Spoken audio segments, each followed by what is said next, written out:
Hello students, હું છું હિરેન રાજગુરુ અને આજે આપણે જોવાનું છે બીકોમ સેમ 6નું સ્ટેટિસ્ટિક્સ 2. એમાં આપણે યુનિટ નંબર 3 એટલે કે ગુણાત્મક સંબંધ જોઈ રહ્યા છીએ. આજે આપણે એમાં 2024માં જે આપણે માર્ચમાં પૂછાઈ ગયો છે દાખલો એ જોવાનો છે. શું કહેવા માગે છે તો કે એક પરીક્ષામાં 1660 ઉમેદવારો બેઠા, જે પૈકી 422 ઉમેદવારો સફળ થયા, 256 ઉમેદવારો તાલીમ વર્ગોમાં જોડાયા હતા, જે પૈકી 150 સફળ થયા. તાલીમ વર્ગોની ઉપયોગિતાની ચર્ચા કરો અને યુલની રીતનો ઉપયોગ કરો. બસ આપણને આટલું આપ્યું છે. હવે આપણે આમાં બે વસ્તુ પાર્ટ પાડવા પડશે કે એવા ઉમેદવારો કે જે સફળ થયા છે, બરાબર, એવા ઉમેદવારો જે સફળ થયા છે, અને બીજા નંબરમાં એવા ઉમેદવારો કે જે આપણે ક્યાં જાય છે તો કે તાલીમ વર્ગોમાં જાય છે. તો તાલીમ વર્ગોમાં જતા,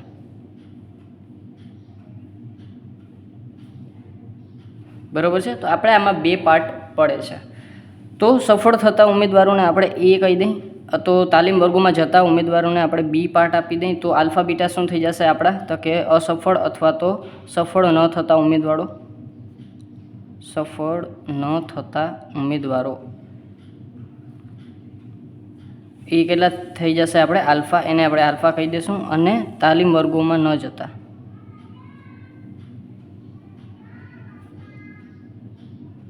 એને આપણે બીટા કહી દઈશું, બરાબર છે. હવે પેલા એન જોઈ લઈએ તો એન આપણી પાસે છે 1660, એટલે કે ટોટલ ઉમેદવારો છે 1660. હવે યુલની રીતનો ઉપયોગ કરવાનો છે તમને.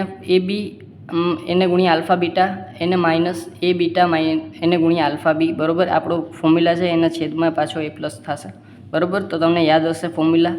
જો તમારે ડાયરેક્ટ એ બીટા અને એ બી આલ્ફા બીટા અને એ બીટા આલ્ફા બી, બરાબર, આ બે વસ્તુ ફાઇન્ડ આઉટ કરવી હોય તો તમે કરી શકો છો. નહીંતર આપણે જે છે એ 2/2નું કોષ્ટક બનાવશું, બરાબર. તો અહીંયા હું એ લખી નાખું, અહીંયા હું આલ્ફા લખી નાખું, અને અહીંયા હું કુલ લખી નાખું, અને અહીંયા હું બી લખી નાખું, અહીંયા હું બીટા લખી નાખું, અને અહીંયા કુલ લખી નાખું.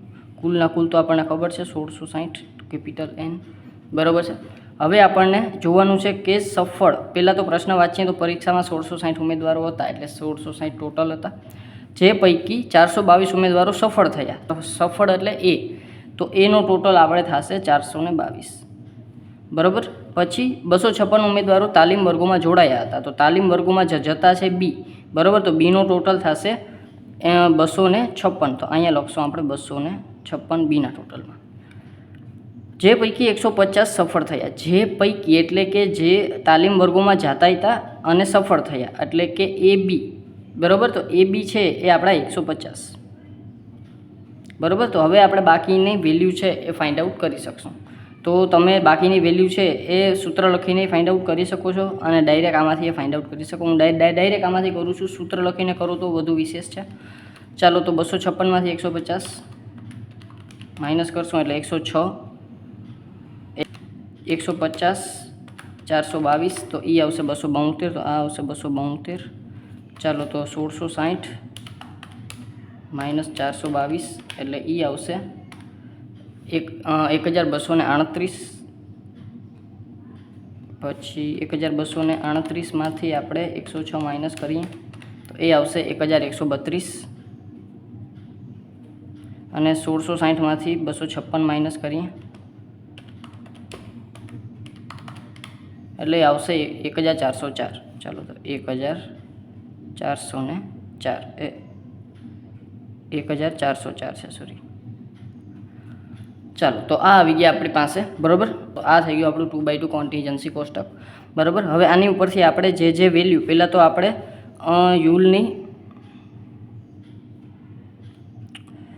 યુલનો ગુણાત્મક સંબંધ,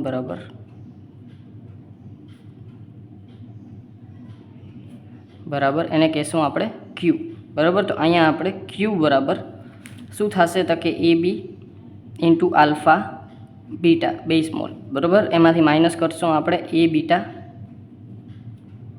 અને એને ગુણ્યા આલ્ફા બી, બરાબર. અને આને આ વસ્તુ સેમ ટુ સેમ નીચે પ્લસ થશે, એટલે કે એ બી આલ્ફા બીટા માઇનસ એ બીટા, સોરી, પ્લસ એ બીટા અને આલ્ફા બી, બરાબર. ચાલો, તો આ વસ્તુ છે આપણો ફોર્મ્યુલા.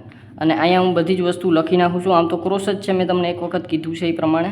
એ બી આલ્ફા બીટા, એ બીટા આલ્ફા બી, બરાબર. એટલે કે તમારે કદાચ જો તવડો એ ના લખવું હોય તો પણ ચાલે, બરાબર. એ બી બરાબર તમને કીધેલા છે 150. પછી એ બીટા આલ્ફા બીટા બરાબર તમને કીધેલા છે 1132. પછી ત્રીજા નંબરમાં એ બીટા તમારી પાસે છે 272 અને આલ્ફા બી તમારી પાસે છે એ છે 106, બરાબર. ક્રોસ જ છે, આમાં કાંઈ લાંબુ જોવા જેવું નથી.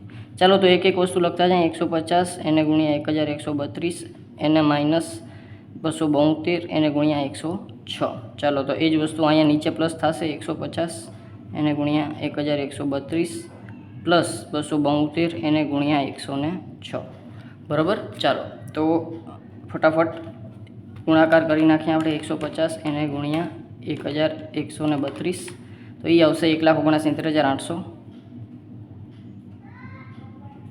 માઇનસ 272 એને ગુણ્યા 106 એને ગુણ્યા 106 એટલે કે એ થશે આપણી પાસે 28,832. તો અહીંયા લખશું આપણે 28,832.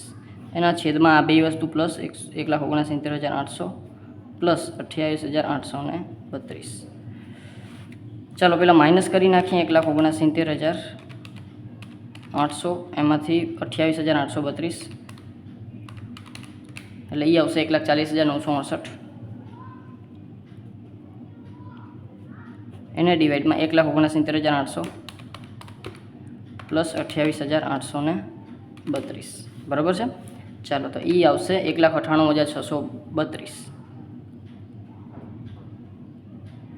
ચાલો તો હવે અહીંયા ક્યુની વેલ્યુ આપણી પાસે શું આવી જશે? 1,40,968 એને ડિવાઈડમાં 1,98,632 તો એ થશે આપણી પાસે 0.709 એટલે કે 709 છે એટલે તમે એને 71 લઈ શકો છો. તો અહીંયા આવશે 0.71, બરાબર છે. તો ક્યુ કેટલું આવ્યું આપણું ગુણાત્મક સંબંધ? 0.71. તો 71 છે એ આપણને એને કીધું છે કે ભાઈ તમારે જે છે એ તાલીમ વર્ગોની ઉપયોગિતાની ચર્ચા કરવાની છે. તો આપણે જે છે અંશતઃ ધન પૂર્ણ જે છે એ સંબંધ આવ્યો છે, બરાબર છે. એટલે કે આપણે એમ લખી શકશું કે તાલીમ વર્ગોની જરૂરિયાત જે છે એ પરીક્ષામાં ઉત્તીર્ણ થવા માટે જરૂરી છે. પરીક્ષામાં ઉત્તીર્ણ થવા માટે જરૂરી છે, અથવા તો તાલીમ વર્ગો ખાલી લખી નાખીએ. તાલીમ વર્ગો પરીક્ષામાં ઉત્તીર્ણ થવા માટે જરૂરી છે, બરાબર. અને આની વચ્ચે છે એ શું છે? અંશતઃ અથવા તો ગાઢ સંબંધ છે એમ કહી શકશું, બરાબર. આપણે અંશતઃ ઘન સંબંધ છે જોવા મળે છે, બરાબર. અંશતઃ ધન સંબંધ શું થાય છે? જોવા મળે છે. તો આ હતો આપણો 2024માં પૂછાયેલો દાખલો. એકદમ ઇઝી હતો, બરાબર. એકદમ નાનો હતો અને થોડોક સમજવાનો હતો. ચાલો તો આને આપણે 2024માં પછી બીજો પૂછાયેલો દાખલો છે એ આપણે જોઈશું, બરાબર. આ વિડીયોમાં આટલું જ. જો વિડીયો ગમ્યો હોય તો લાઇક કરજો, શેર કરજો તમારા ફ્રેન્ડ સાથે અને સબસ્ક્રાઈબ ચેનલને જરૂરથી કરી નાખજો જેથી કરીને આવતા વિડીયોઝ તમને સરળતાથી મળી રહે. Thank you.